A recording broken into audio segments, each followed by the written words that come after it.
એક નાનકડો ફેરફાર કરો ને તો રોજ પૂજન થાય. દાદા તમે જેમ કહો છો ને કે કર્મકાંડ કરે સફળ ન થવાય, પણ કર્મ કરે સફળ થવાય, એમ તમને કર્મ શીખવાડું છું. બધા હાથ લઈ લો માથા ઉપરથી, મારી આરામ ઉપર બધા ઊંચો હાથ કરો. છોકરાઓને અંજાન બેસજો, ઊંચો હાથ કરો, બોલો મારી હારે. આજથી એક નાનકડો ફેરફાર કરવો છે. શું કરવો છે? બધાએ પોતાની આંખ બંધ કરો.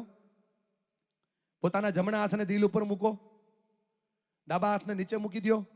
જમણા હાથને દિલ ઉપર મૂકી આંખ બંધ રાખી થોડું થપથપાવો. ભાઈઓ બહેનો બધા, દીકરા દીકરીઓ બધા આંખ બંધ રાખો, થોડુંક થપથપાવો. આમ દિલને થપથપાવીને દિલને પૂછો, હે મનુષ્ય, હે માનવી, બોલો બોલો, હે મનુષ્ય, હે માનવી, છેલ્લે મેં મારા બાળકો સાથે, બાળકો પૂછો, મારા માતા પિતા સાથે, મારા બાળકો સાથે, મારા માતા પિતા સાથે, મારા સગા સંબંધી, મારા સ્નેહી સાથે 30 મિનિટ કોઈ પણ સ્વાર્થ વગર સંવાદ ક્યારે કર્યો? પૂછો, ક્યારે કર્યો? આજ પગ ધોઈ લઈને થોડું પૂજન થઈ જાય ભાઈબંધ? નો થાય. એની હારે વાત કરતો પૂજન થાય. તમારા છોકરાઓ તમને જોવે છે કે મારો બાપ જો એના બાપની હારે વાત ન કરે તો મારે એની હારે વાત કરીને હું છે. આજથી શીખી રહ્યા છે. ધીમે ધીમે તમારી આંખોને ખોલો અને તમારી સામે બેઠેલા સંતાનોની સામે જોઈને વિચાર કરો કે મારા બાળકને કેવી દુનિયા આપી છે. અને 3 વસ્તુ પર કામ કરો. 30 મિનિટનો સંવાદ રોજ પરિવાર સાથે કરો. બેઠેલા માતા પિતાને કહું છું, ખેતી કરતા હોય, રોજગારી કરતા હોય, દૂધ પસંદ કરતા હોય, પશુપાલન ધંધો કરતા હોય, કાંઈ પણ કરતા હોય, 30 મિનિટનો સમય પોતાના પરિવારને આપો. મારી વાલી બહેનોને કહું છું, રિશ્તા ક્યાં કહેલાતા હે, નાગીન, અનુપમા, રાશિ રિક્ષાવાળી, ઓ લમ્હે, આ બધું છોડો. આ તમારી સામે બેઠી રાશિ મોટી થઈ, હવે આમાં ધ્યાન દો.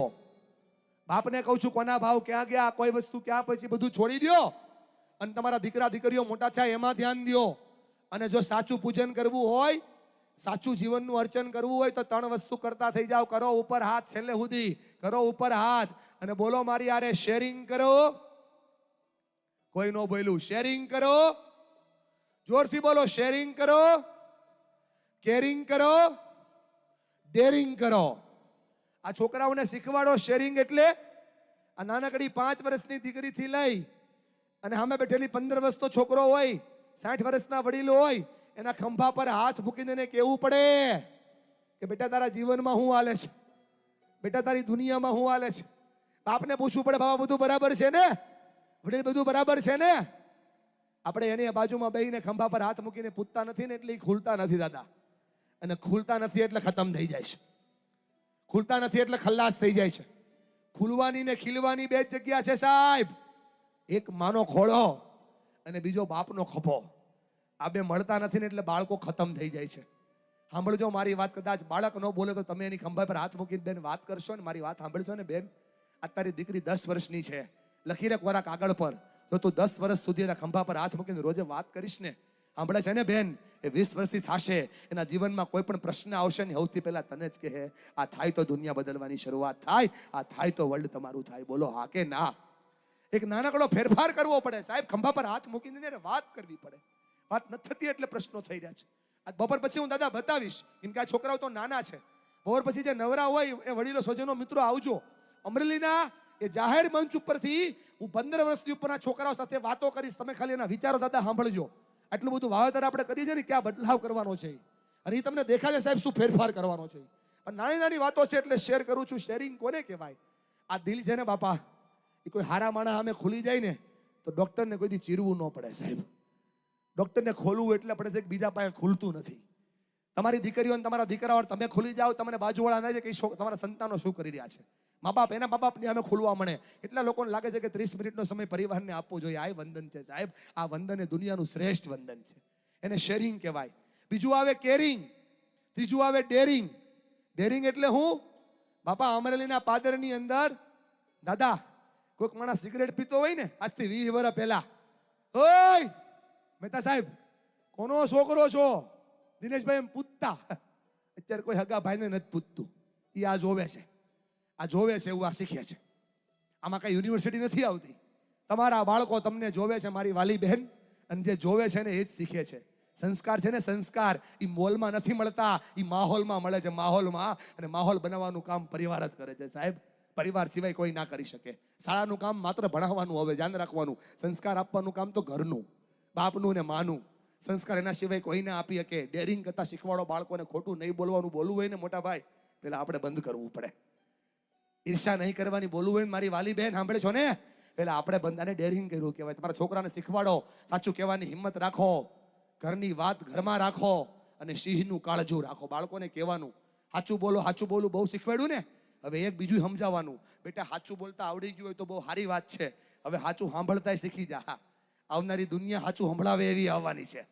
જો સાચું સાંભળતા શીખી જાય તો દુનિયા બની જાય. બોલો હા કે ના? આ ડેરિંગ છે. બાળક ખોટું કરીને આવે છે ને, પછી સાચું નથી બોલતું દાદા, એ હારું હારું બોલે છે. અમારી સાયકોલોજીકલ ભાષામાં એને કહેવાય લુકિંગ ગુડ. મમ્મી ખીજાય ખોટું બોલશો, એ ખોટું નથી બોલતો. મમ્મી તને હારું હારું સાંભળવું ગમે છે એટલે હારું હારું બોલે છે. એના મતે તો એ સાચું જ છે.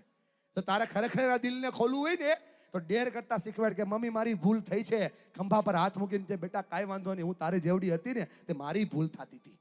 થાય બેટા, ભૂલ થાય. છોકરું તમને નાની ભૂલ કહેતો હશે ને તો તમને મોટું ભૂલે આવીને કહેશે, એ બોલો હા કે ના? આને ડેર કર્યું કહેવાય.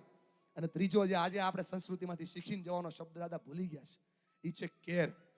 હારી ભાષામાં એને કહેવાય કાળજી. કાળજી. સમજો ભાઈબંધ, આપણા દીકરાને કોઈ ચોકલેટ આપે ને 10 રૂપિયાની, તો આપણો દીકરો એને તો થેન્ક યુ કે, પાછો આવીને આપણી ઘરવાળીને કે, આપણને કે શું કે ખબર કે મમ્મી ઓલા અંકલ છે ને બહુ સારા છે. કેમ? તો કે મને ચોકલેટ આપી. He is so caring, she is so caring. દાદા મને સમજાતું નથી હો, મને માવતરને સમજાવવું છે. એટલે 10 રૂપિયાની ચોકલેટ આપી એને કેરિંગ લાગે હે, અને જેને જાત ઘસી નાખી, છાતી ફાડીને લોહીનું દૂધ બનાવીને પાયું, એ માં એને કેરિંગ લાગતી નથી યાર. હું કામ ખબર છે? વાતો કરવા નથી કહેતો, મારા વડીલો ને મારા માવતરો, મારા દોસ્તો. ધીરજ સાહેબ નવરો હતો એટલે સ્પીકર નથી થઈ ગયો. 30% સ્લેબ ભરતો હતો, પણ મને દેખાતું હતું કે આ ગેપ છે. આના પર સાહેબ મનોમંથન કરવાની વસ્તુ છે કે ઈ છોકરાઓ કેમ એને સોરી થેન્ક યુ બધાને કે નથી કહેતા. એણે ક્યારે એના બાપને મુસીબતમાં સમયમાં એના બાપ પાસે જાતા જોયો જ નથી. એણે ક્યારે જોયું જ નથી કે મારો બાપ મુંજાઈ જાય ને તું એના બાપ પાસે જાય છે. એકવાર જો આ દીકરી જોઈ લે ને કે મારી માના જીવનના પ્રશ્ન આવે તો એ મારી બા પાસે જાય, તો આ દીકરી એની મા પાસે જોવાનું ચોક્કસ ચાલુ કરી દે. કેમ કે બાપથી મોટું કેરિંગ આ દુનિયામાં કોઈથી ન થાય. બાપથી મોટી કાળજી આ દુનિયામાં કોઈ રાખી ન કે ભાઈબંધ. બાપથી મોટો કેરટેકર આ દુનિયામાં કોઈ નહીં. ખંભા પર ના હોય તો પીઠ પર હોય, પીઠ પર ના હોય તો માથા પર હોય, માથા પર ના હોય તો આંગળી ચેક કરવાની આંગળીએ હોય, અને આંગળીએ ના હોય તો છાંયો ચેક કરવાનો ભાઈબંધ. જેના પડછાએ આપણે ઊભા હોય એ આપણો બાપ હોય સાહેબ. બાપથી મોટું કેરિંગ આ દુનિયામાં કોઈથી ન થાય. બાપથી મોટી કાળજી આ દુનિયામાં કોઈ રાખી જ ના આગે, અને માથી મોટી કાળજી આ દુનિયામાં કોઈને રાખતા આવડતી નથી. સાંભળો છો ને બેન? માથી મોટી કાળજી આ દુનિયામાં કોઈને રાખતા આવડતી નથી. આપણે નાના હતા ને ત્યારે આપણા કપડાં ખરાબ થતા હતા. આપણા કપડાં ખરાબ થાય એટલે આપણે છોકરીઓ છોકરાઓ દોડીને મા પાસે જાવી ને બેટા. એટલે માં શું કરે? આપણને કપડાં બદલી દે, આપણને નવા કપડાં પહેરાવે, ટન કપડાં પહેરી લઈએ. સાંભળો છો ને બેન? હા, તારા માટે કહું છું વાલી, નવા કપડાં પહેરાવે આપણને. હવે આપણે મોટા થઈ ગયા મારી વાલી બેન, હવે આપણા કપડાં ખરાબ નથી થતા, હવે આપણા મન ખરાબ થાય છે. મન, અને મન ખરાબ થાય ને તો સૌથી પહેલા મા પાસે જ જાજે.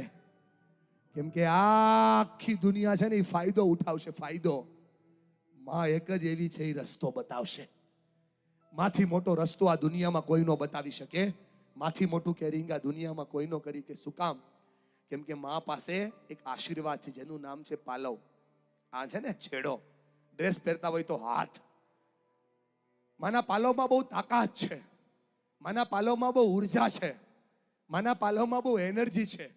હારી ગયેલો, થાકી ગયેલો, મુંજાઈ ગયેલો માણા ખાલી માના પાલવમાં આવે, એના પર માનો હાથ પડે ને એ માણા પાછો દોડતો થઈ જાય, પાછો ભાગતો થઈ જાય, પાછો ઊભો થઈ જાય છે. ખોટું ન લગાડતા હો. હવે માતા પિતાને સવાલ પૂછું છું, છેલ્લે તમારા માથા ઉપર તમારી માનો હાથ ક્યારે પડ્યો ભાઈબંધ? ક્યારે પડ્યો? અને છેલ્લે તમે તમારા બાળકના માથા પર પ્રેમથી હાથ ક્યારે મૂક્યો? આ નથી થતું એટલે સમસ્યા થઈ રહી છે. આ નથી થતું એટલે પ્રશ્નો થઈ રહ્યા છે મારી વાલી બેન. કેમ કે હાથ પડે તો બાળક ઊભું થઈ જાય, હાથ પડે તો એની દુનિયા બદલી જાય. તમારા અને તમારા બાળક વચ્ચે બેન જોઈ લે, 1 ફૂટનું અંતર છે ને, આકે ના બોલ, 1 ફૂટનું અંતર છે ને, તો તારો હાથ એના માથા પર નથી જતો. બોલ કેમ ખબર? કેમ કે માં જ ભૂલી ગઈ છે આર્ટિફિશિયલિઝમ. માં રિયલ બનવાનું જ ભૂલી ગઈ એટલે પ્રશ્નો થઈ રહ્યા છે.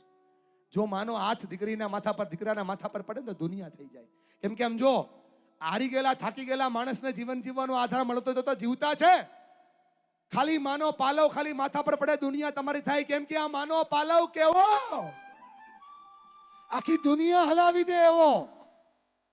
આ માનો પાલવ કેવો આખા વર્લ્ડને તમારો કરી દે એવો.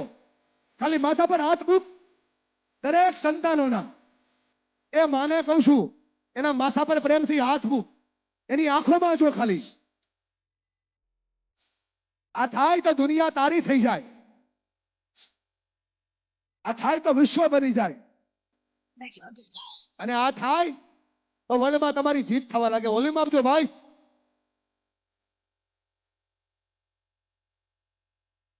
દરેક માને કહું છું, દરેક બાપને કહું છું, તમારું સંતાન જોતું હોય ને એમ તમારી માના ખોળામાં માથું નાખી દેજો, એના માથા પર હાથ મૂકી દેજો. તમારું જીવન બનાવવાનો આધાર તમારી ઉર્જામાં જોડાઈ જાય સાહેબ, જોડાઈ જાય સાહેબ. આજ હાથ પડે છે ને, હાથની દુનિયા તમારા જીવનમાં આવી જાય.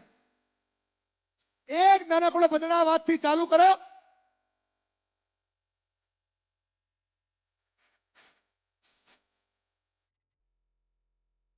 જ્યાં તમારી માં બેઠી હોય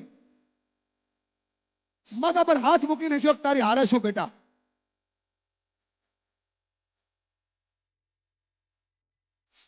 ભીનામાં પોતે સૂઈને મને સૂતામાં સુવડાયો. મૂકી દે માથા પર હાથ. આ છે સાચું વંદન. અને આ વંદન થાય